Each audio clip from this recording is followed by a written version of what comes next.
Hello, আসসালামু আলাইকুম YouTube friends, কী অবস্থা, কেমন আছেন সবাই?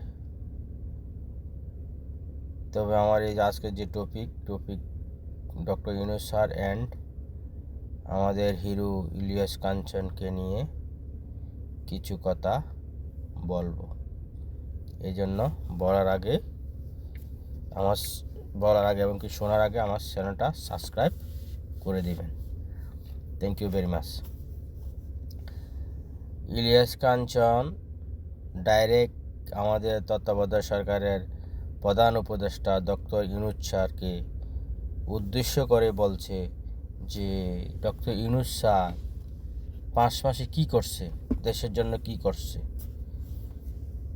আরে ভাইয়া, 5 মাসে কি করছে তোমার সময় দিতে হইব না? সরকার জন্য কি বলতেছে সময় তো দিতে হইব। সময় দিলে না তোমারে সরকার জন্য, দেশের জন্য, সব কিছুর জন্য করবো। আর সে সময় হইতে বোধ যে সরকার গঠন করার পরে দেশে যে অরাজকতা শুরু হয়েছে, সরকার চলে গেছে আমাদের সাবেক সরকার শেখ হাসিনা যাওয়ার পরে তো কী হয়েছে, আবার মারামারি লুটপাট চলতেছে। লুটপাট চলে গেছে, লুটপাট বন্ধ করলো। লুটপাট বন্ধ করে মিটিং শুরু হয়ে গেছে। মিটিং বন্ধ করলো। যার প্রয়োজন আছে সেও করতেছে, যার প্রয়োজন না সেও করতেছে। রিক্সার ড্রাইভার থেকে উপর থেকে আমলা পর্যন্ত মিটিং করতেছে, আন্দোলন করতেছে শুধু পয়সার জন্য।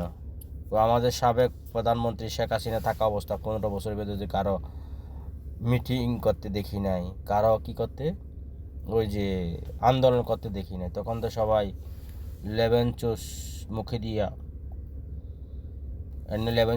দিয়া বসে আছে, ঠিক আছে। আর এখন ডক্টর ইউনূস স্যার আসাতে সবাই লেবন চুষ নিচে ফালাই দিয়া দৌড়াইতেছে। প্রয়োজনও দৌড়ান, না প্রয়োজনও দৌড়াইতেছে। এই হয়েছে আমাদের অবস্থা। তো এই জন্য তাকে সময় দিতে হইব। তো এই জন্য ওয়েট করেন, ইনশাল্লাহ কাজ হবে।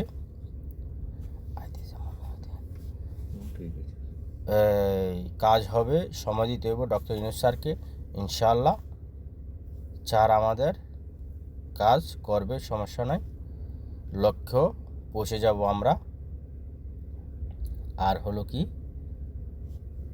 ওই ডক্টর ইউনূস স্যারকে ডাইরেক্ট এভাবে ইলিয়াস কাঞ্চন নায়কে ডাইরেক্ট দোষারোপ করা ঠিক না। আপনি 32 বছর কী করছেন, যদি অন্য মানুষে বলে আমরা বলি করছেন, ঠিক আছে, আপনার জায়গা থেকে আমরা করছেন, যা করছেন আলহামদুলিল্লাহ। কিন্তু তারপর তো মানুষ মরতেছে কী করার, কিছু করার নাই, তবুও চেষ্টা করতেছে। তো এইভাবে দোষারোপ করা যাবে না। আর আরও বলছেন কি, যখন আপনি 2 হাতে টাকা গণেন, টাকা কামাই করতেছেন, টাকা গণার টাইম নেই, খাটের উপরে ফেঁকে দিয়েছেন, এমনি ফেঁকে দিয়ে নিজে আপনার স্ত্রী বলতেছে ঘনে নিও, সময় নাই, চলে যেতেছে, ঠিক আছে। কিন্তু সময় দেওয়া লাগবো, যে কোনো কিছু সময় দিতে হইব। সময় না হইলে ডাইরেক্ট বলে একজন দোষারোপ করে দিলেন যে কি করছে, কিছু করে। সে সময় পাইতে হইব, সময় পাইলে করবো, ঠিক না? সময় না পাইলে কীভাবে করবো? এই জন্য তাকে সময় দিতে হবে। ইনশাল্লাহ সে দেশের জন্য করব। এবং কি বলে, সড়কের জন্য যা যা আছে সড়কের সব করবেন, সমস্যা নাই। তো আপনারা কি করবেন, একটু সময় দেন, ধৈর্য ধরেন, ইনশাল্লাহ সব হবে। আসসালামু আলাইকুম, থ্যাংক ইউ ভেরি মাচ। তবে আমার চ্যানেলটা সাবস্ক্রাইব করে দিবেন। সাবস্ক্রাইব না করলে আমি যত ভিডিও পাঠাবো আপনারা ভিডিও পাবেন না। আর সাবস্ক্রাইব করার পরে আমার চ্যানেলটা শেয়ার করে দিবেন। আর আমার ভিডিওটা শেয়ার করে দিবেন। ভিডিও শেয়ার করে দিলে তো অন্য যারা আছে তারাও পেয়ে যাবে আমার ভিডিওটা, দেখবো, শুনবো কি বলতেছি। তো যদি গ্রহণযোগ্য হয় কমেন্টে জানাবেন please. Thank you very much. আসসালামু আলাইকুম।